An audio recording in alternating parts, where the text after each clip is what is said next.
This is Anya of Fitnessanyamind, and I wanted to talk to you about something that is the culmination of about 4 weeks of work. You see, I did a little bit of training with Josh Coates, and part of the training was to work on a mission that is built from our vision. And the more it's been a while. It's been a while since you've had a puppy cameo. So if you're hearing weird snarfing noises, it's because the puppy is over there on the couch and she smelled something very interesting and she's just going to town. But anyway, back to my vision and my mission. Yes, okay. So I wrote them down, and the vision is very robust, and in some ways it's very wordy. And the longer mission as well is pretty lengthy. But I thought it was really important that I shared this with you for a couple of reasons. Number one, as I focused on these things and what I truly want and what I feel is driving me and where I feel these goals in my life can now go because I have such clarity of focus, I know that I can help more people. I can touch more lives. I can tell you what I'm about and be succinct about it. But number two, I have to get it out there. Because here's the thing. I can write it down on a piece of paper, and I can put it on a whiteboard, and I can put it emblazoned somewhere in my hallway down there, so every time I walk by, I'm like, inspiration! I can do that for myself all I want, but there's something about knowing that I've put this information out there and that you, as my family and friends, you know it, you've heard it, you've seen it, and suddenly I don't live it, and you can be like, who in the Sam Hill do you think you are? You've got a mission, you've got a vision, you've got goals to live up to, and suddenly you're just not doing it? What is the reason? And cut that crap out. And you have a right to do that if you're my friend and you care about me. So here we go. I have decided that my mission is to empower people to live fearless and unashamed. Let's break that down.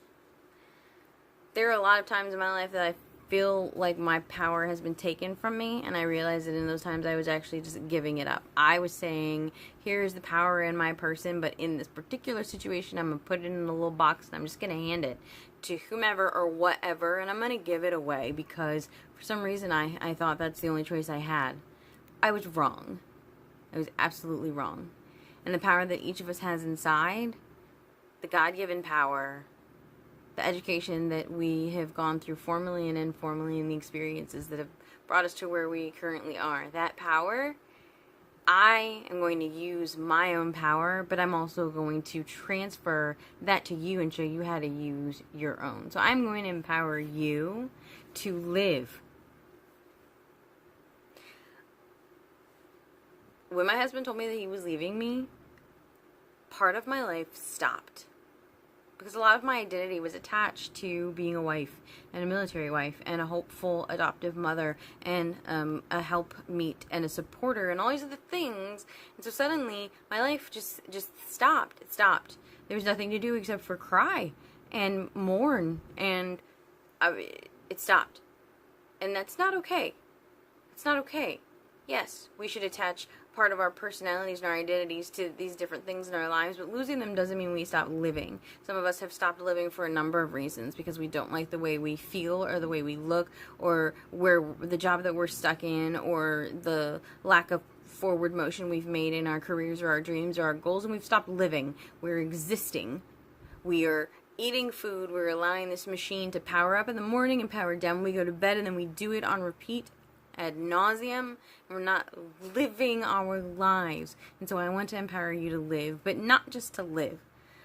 I want you to live fearlessly and unashamedly. And very quickly I will explain that. There's so much fear, and a lot of the times we say it's okay. It's okay to be afraid. That's fine. You have a little bit of fear. I want you to have a healthy fear that's more of a respect.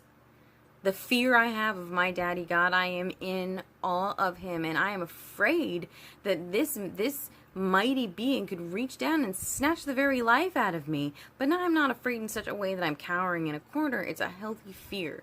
And I want you to have a healthy fear that drives you to do things. And I also want you to be unashamed. Why? God made you how you are. you are passionate about certain things because you love them, because you cosplay, because you're an archer, because you love to cook, because you're a diva and you like to put on your makeup, whatever. Don't be ashamed of that. I am an introvert. I'm a dog mom. I'm a nature lover. I adore winter. I kind of wish I could be on Naked and Afraid, not like this, because technically this isn't naked, so I couldn't really do it. But I'm not going to be ashamed of those things anymore. Okay? So stop telling me to get over myself, and stop telling me to change who I am, because it is not some type of an ideal that you're looking for, or because you think I'm not going to be successful, because you know what? Success is coming.